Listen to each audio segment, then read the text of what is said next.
بسم اللہ الرحمن الرحیم۔ جو آدمی بھول کر 2 رکعتوں کے بعد سلام پھیر دے اور باتیں بھی کر لے تو کیا کرے؟ حضرت ابو ہریرہ رضی اللہ تعالیٰ عنہ بیان کرتے ہیں کہ نبی پاک صلی اللہ علیہ وآلہ وسلم نے ہمیں ظہر اور عصر میں سے کوئی ایک نماز پڑھائی، لیکن میں بھول گیا کہ وہ کون سی تھی۔ آپ صلی اللہ علیہ وآلہ وسلم نے ہمیں 2 رکعتیں پڑھا کر سلام پھیر دیا، پھر آپ مسجد میں رکھی ہوئی ایک لکڑی کی طرف گئے اور اپنا ہاتھ اس پر رکھ لیا۔ یوں لگتا تھا جیسے آپ غصے میں ہوں۔ کچھ جلد باز لوگ مسجد کے دروازوں سے نکل بھی گئے اور کہنے لگے نماز کم ہو گئی۔ لوگوں نمازیوں میں حضرت ابو بکر صدیق رضی اللہ تعالیٰ عنہ اور حضرت عمر فاروق رضی اللہ تعالیٰ عنہ بھی شامل تھے، مگر آپ سے اس مسئلے میں بات چیت کرنے سے وہ بھی ڈرے رہے۔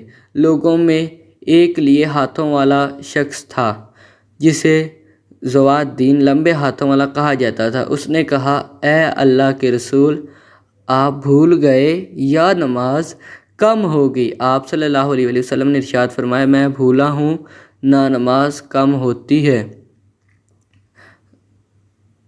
کہنے لگا کہ یہ کام تو ضرور ہوا ہے۔ آپ نے لوگوں سے پوچھا، کیا بات اسی طرح ہے جیسے ذوات الدین کہتا ہے؟ انہوں نے کہا، جی ہاں۔ آپ مسئلے پر تشریف لائے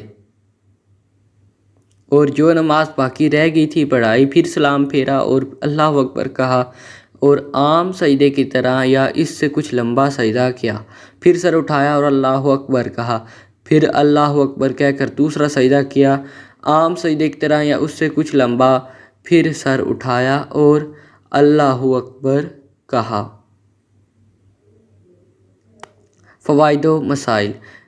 نمبر 1، میں بھول گیا یا بولنے والے حضرت ابو ہریرہ رضی اللہ تعالیٰ عنہ ہیں یا ان کے شاگرد محمد بن سیرین رحمۃ اللہ علیہ غصے میں دراصل آپ یا آپ کی تبع لطیف پر نماز کے سہو کا اثر تھا، جسے قصہ خیال کیا گیا۔ ڈرے رہے، اللہ کیا کہنے آپ کے رعب کے کہ آپ کے بے تکلف اور قریب ترین دوست بلکہ یارغار بھی آپ سے ڈر رہے۔ دراصل وہ آپ کے مقام و مرتبہ سے آگاہ تھے، اس لیے دوستی اور بے تکلیفی کے باوجود بھی آپ کے احترام کو ملحوظ رکھتے تھے۔ وہ جتنے زیادہ قریبی تھے اتنے زیادہ آپ کے ادب و احترام کا خیال بھی رکھتے تھے۔ نمبر 4، حضرت ذوات الدین اور دیگر صحابہ کرام کا رسول کریم صلی اللہ علیہ وسلم سے باتیں کرنا جب کبھی کچھ نماز باقی تھی، دلیل ہے کہ نماز کو مکمل سمجھ کر کلام یا کوئی عمل کرنا معاف ہے، نماز دہرانے کی ضرورت نہیں، آخر میں سجود سہو کافی ہے۔ احناف ایسی صورت میں نماز نئے سرے سے پڑھنے کے قائل ہیں اور اس حدیث کو ابتدائی دور سے متعلق بتاتے ہیں جب کلام نماز منع تھا، حالانکہ اس حدیث کے راوی حضرت ابو ہریرہ رضی اللہ تعالیٰ عنہ ہیں جس نماز کے مفتدی تھے۔ انسان ہونے کے لحاظ سے نبی پاک صلی اللہ علیہ وسلم کو نسیان لاحق ہو سکتا ہے، جس طرح دوسرے انسان عوارض مثلاً بیماری وغیرہ اللہ تعالیٰ نے نہ بھولنے کی ضمانت قرآن مجید کے بارے میں دی ہے، ویسے ہاں وہاں بھی الا ماشاء اللہ کی صراحت ہے۔ نمبر 6، یہ سجدے آپ نے اسلام کے بعد ادا کیے ہیں، گویا سجدہ سہو سلام کے بعد بھی ہو سکتا ہے اور پہلے بھی، جس کی تفصیل ابتدائیہ میں گزر چکی ہے۔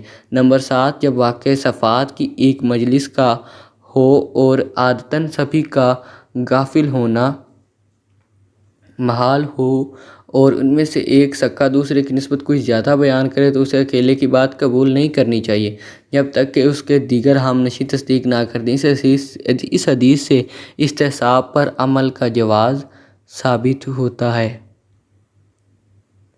استحباب کا مطلب ہے کہ پہلے سے موجود حکم پر ثابت رہنا تا وقتیفہ کہ کوئی نیا حکم آ جائے جو پہلے حکم کو تبدیل یا منسوخ کر دے۔ ذوات الدین نے اس بنا پر سوال کیا، باوجود اس کے کہ نبی کریم صلی اللہ علیہ وسلم کا ایک عمل شرعی حیثیت رکھتا ہے اور اصل عدم سہو ہے اور نسخ بھی ممکن تھا۔ نمبر 8، باقی صحابہ کرام جو خاموش رہے وہ سابقہ حکم کے بارے میں متروک تھے کہ آیا وہ منسوخ ہو گیا ہے یا کہ نہیں، اور جو صحابہ کرام جلدی چلے گئے انہوں نے یقینی طور پر سمجھ لیا کہ پہلا حکم منسوخ ہو گیا ہے اور نماز کم ہو گئی ہے۔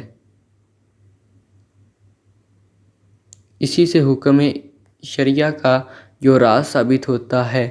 نمبر 9، نماز میں کئی بار بھولنے کی وجہ سے متعدد دفعہ سجود سہو کرنے کی ضرورت نہیں، صرف ایک ہی سجدہ کافی ہے۔